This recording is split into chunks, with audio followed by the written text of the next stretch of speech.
Bien, chers frères et sœurs en Christ, bonsoir et bienvenue à cette première édition de Christus Vivit Hebdo, votre hebdomadaire des paroisses. Les grandes lignes de ce journal. Le diocèse de Bafoussam prépare l'accueil de son 5e évêque. Monseigneur Paul Lontier Quenet, ancien évêque de Yokadouma, sera officiellement installé ce samedi 12 février 2022 par le nonce apostolique au Cameroun et en Guinée équatoriale, Monseigneur Julio Murat. Les paroisses et doyennés se mettent en branle pour réserver aux nouveaux bergers de l'église de Bafoussam un accueil digne du Seigneur. Un groupe de l'association des dames apostoliques a enfin vu le jour dans le doyenné de Tchan le dimanche 6 février dernier. Ce groupe pionnier de la paroisse Saint-Boniface de Guy a la lourde responsabilité d'étendre le mouvement dans toutes les autres paroisses de cette entité ecclésiale. Les 14 février se succèdent, mais le sens de cette fête continue à échapper à un plus grand nombre. Qu'est-ce en réalité la Saint-Valentin? C'est la question de ce journal. Le père Armel Fondé Kanga, curé de la paroisse Saint-Boniface de Guy, est l'interviewé de ce journal. C'est tout pour les titres, le développement dans un instant.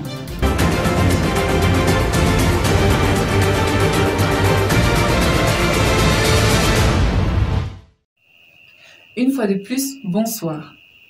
Le 12 février prochain ne sera pas un jour comme les autres dans le diocèse de Bafoussam.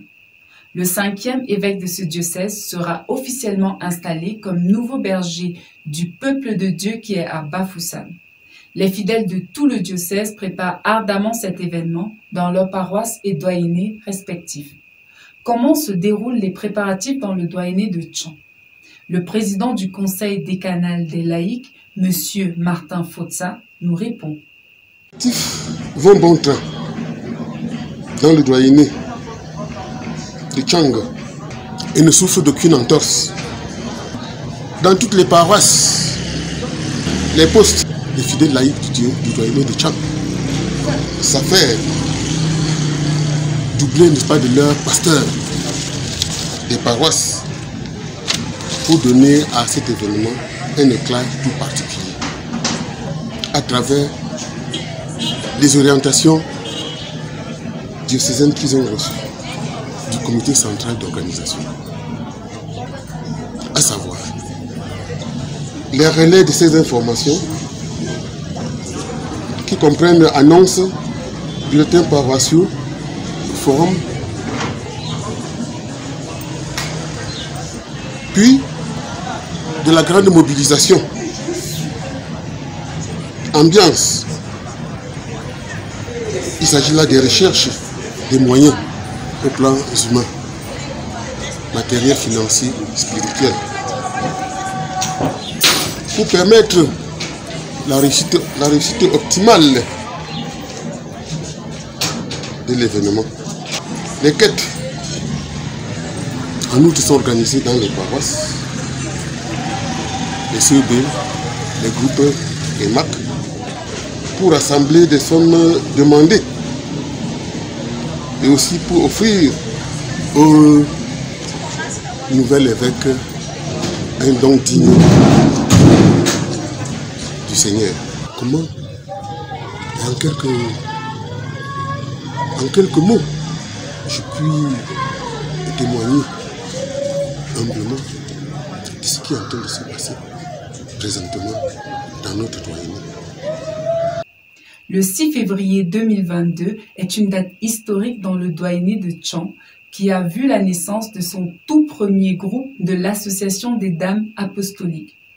L'événement a eu lieu dans la paroisse Saint-Boniface de Ngui au cours de la célébration eucharistique du 5e dimanche du temps ordinaire de l'année liturgique C. Les nouvelles dames apôtres du Christ ont du pain sur la planche. Manuel Atafak, reportage. C'est au cours de la messe de 8h30, en ce 5e dimanche ordinaire de l'année liturgique B, à la paroisse Saint-Boniface de Ngui à Tchang, que quelques femmes fidèles de la dite paroisse ont été appelées à porter leur tenue en vue de marquer ainsi leur adhésion à l'association des dames apostoliques. Le caractère particulier de cette cérémonie réside dans la genèse avec l'adhésion des postulantes de l'Association des Dames Apostoliques dans le doyenné de Tchang. Madame Cécile Yamdieu, la présidente diocésaine des Dames Apostoliques dans le diocèse de Bafoussam, a invité les néophytes qui arboraient solennellement leurs oripeaux de couleur bleue à jouer pleinement leur rôle de missionnaires afin que grandisse l'association des Dames Apostoliques tant dans le doyenné de Tchang que dans tout le diocèse de Bafoussam. Chers frères et sœurs en Christ, loué soit Jésus-Christ. Je suis maman Cécile Yamdieu, présidente diocésaine des Dames Apostoliques dans le diocèse de Bafoussam. Je suis de la paroisse Saint-Joseph de Banem, cathédrale. Nous sommes aujourd'hui à la paroisse Saint-Boniface d'Engui pour présenter les postulants des Dames Apostoliques au peuple de Dieu et à Dieu. Nous remercions déjà le Seigneur qui nous a permis d'arriver à cette étape parce que les postulantes, ce sont des femmes qui ont accepté d'adhérer à l'association des Dames Apostoliques et qui ont suivi des enseignements et qui aujourd'hui sont présentées au peuple de Dieu. Et nous remercions déjà le curé de la place, l'abbé Armel, qui a permis que cette occasion soit réelle. Ces Dames Apostoliques que nous présentons au peuple de Dieu aujourd'hui à la paroisse Saint-Boniface d'Engui, c'est la première génération des Dames Apostoliques dans le doyenné de Tchang. Et alors, je les interpelle, elles sont interpellées, elles savent qu'elles ont une lourde mission. C'est la première paroisse dans le doyenné de Tchang qui a les Dames Apostoliques. Les Dames Apostoliques, ce sont des missionnaires, ce sont des apôtres. Alors, vous, chère maman, qui acceptez aujourd'hui entrer dans l'association des Dames Apostoliques, la mission est grande pour vous, puisque votre devoir, c'est propager et faire avancer l'association des Dames Apostoliques dans le diocèse de Bafoussam. Alors, avec vous, si l'association des Dames Apostoliques dans le doyenné de Tchang va mal, c'est à cause de vous. Si l'association des Dames Apostoliques dans le doyenné de Tchang va bien, c'est grâce à vous. Et alors, pour le faire, pour faire tout cela, vous comptez, vous devez vous appuyer sur Dieu. Courage, force et vigueur de l'Esprit Saint à cette première génération des Dames Apostoliques dans la quête des disciples du Christ dans le doyenné de Tchang.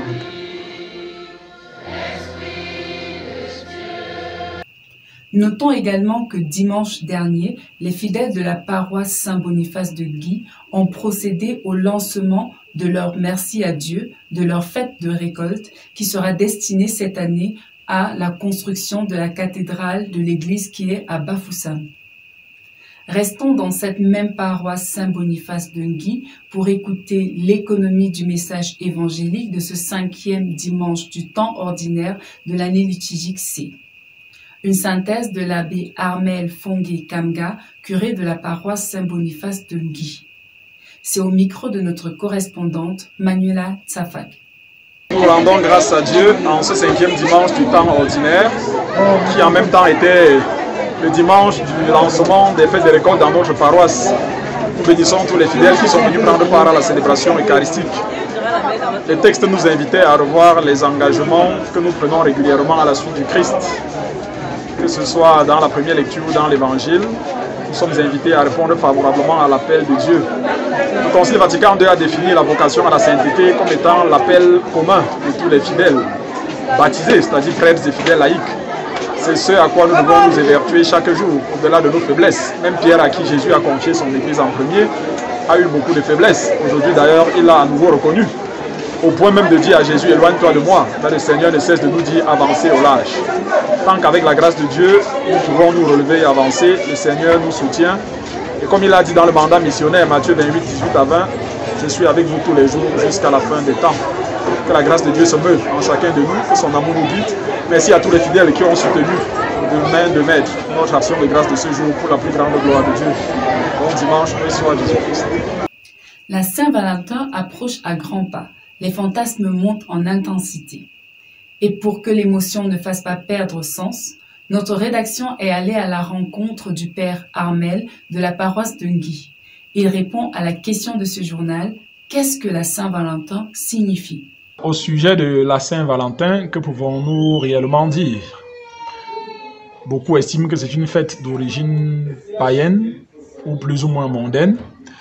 Malheureusement, parce qu'aujourd'hui, elle a pris des allures qui vont plus ou moins dans tous les sens. Elle est suffisamment paganisée aujourd'hui. Pourtant, en Valentin, comme le saint que nous fêtons comme tel, nous le voyons bien dans l'histoire de l'Église, il a sacrifié sa vie pour sauver l'amour. J'ai envie de dire l'amour vrai. Être capable de mourir pour défendre des causes, capable de sauver des vies. Tel a été ce que Valentin fit. À l'époque où on obligeait pratiquement les gens à faire le service militaire et par conséquent à être soumis à des contraintes de ci ou de ça. Bon, je n'ai presque plus les bribes exactes de l'histoire de Saint-Valentin. Aujourd'hui, en Saint-Valentin, l'Église célèbre l'amour vrai. Et voilà pourquoi tous les 14 février, journée qui internationalement est consacrée à la fête des Lupercales ou de l'amour, si ça vous plaît ce concept. L'Église estime que les mariés doivent renouer leurs engagements. Tous ceux mariés doivent se redire le oui qu'ils se sont prononcés dès le départ. Nous saluons dans toutes les paroisses les initiatives qu'ils ont prises à ce sujet. Il s'agit toujours pour l'Église d'encadrer ce sacrement qui est un sacrement fondamental. C'est l'un des rares sacrements qui couvre pratiquement toute la tradition biblique, l'Ancien Testament, les évangiles et les écrits. Alors, vous voyez, depuis le début, le mariage a été sacré et nous devons le tenir comme tel jusqu'aujourd'hui. Fondamentalement, nous prions qu'en cette occasion, tous ceux mariés à l'Église puissent renouer les engagements de leur sacrement de mariage.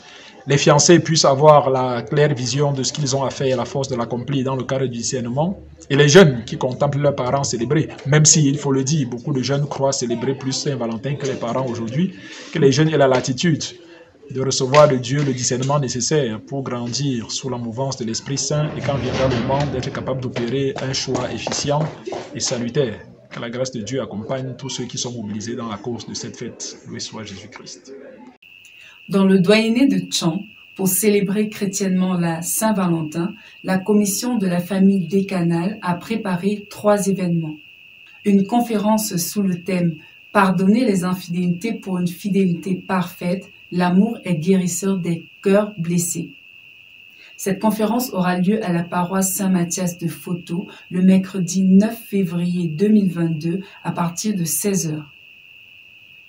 La deuxième conférence aura lieu à la paroisse Saint-Justin de Tchang le dimanche 13 février après la messe de 8h30 sous le thème « Aimez et enivrez-vous d'amour ». Et l'apothéose aura lieu le 14 février avec la célébration de la journée décanale de la fidélité. Ce sera à la paroisse Sacré-Cœur de Tchang à partir de 17 h.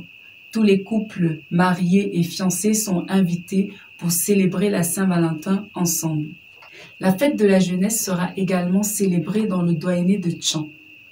Les jeunes étudiants de la paroisse universitaire Saint-Justin de Tchang organisent le 11 février prochain la traditionnelle soirée de détente et d'expression culturelle au presbytère de cette paroisse à partir de 15 h. William Bemsi, le président du conseil pastoral paroissial, nous en donne d'amples informations. C'est au micro de Stéphanie Bébissi. Chaque 11 février de chaque année, c'est l'occasion pour la paroisse Saint-Justin de célébrer à sa manière la fête de la jeunesse. La journée pendant laquelle il y a la soirée détente et d'expression culturelle. Détente, moment pour nous de commémorer les jeux de jeunesse, les jeux d'enfance et parties culturelles, de valoriser nos cultures à travers les différents mets qui seront exposés. Donc, je vous invite dans ce 11 février, à partir de 14 h au presbytère de la paroisse Saint-Justin de Tchang, à venir pour qu'ensemble nous puissions vivre d'une manière exceptionnelle la fête de la jeunesse à notre manière, à la manière justinienne. Chers frères et sœurs en Christ, c'est la fin de cette première édition de Christus Vivit Hebdo. À nous revoir mardi prochain, même heure, même chaîne. Que Dieu vous bénisse abondamment.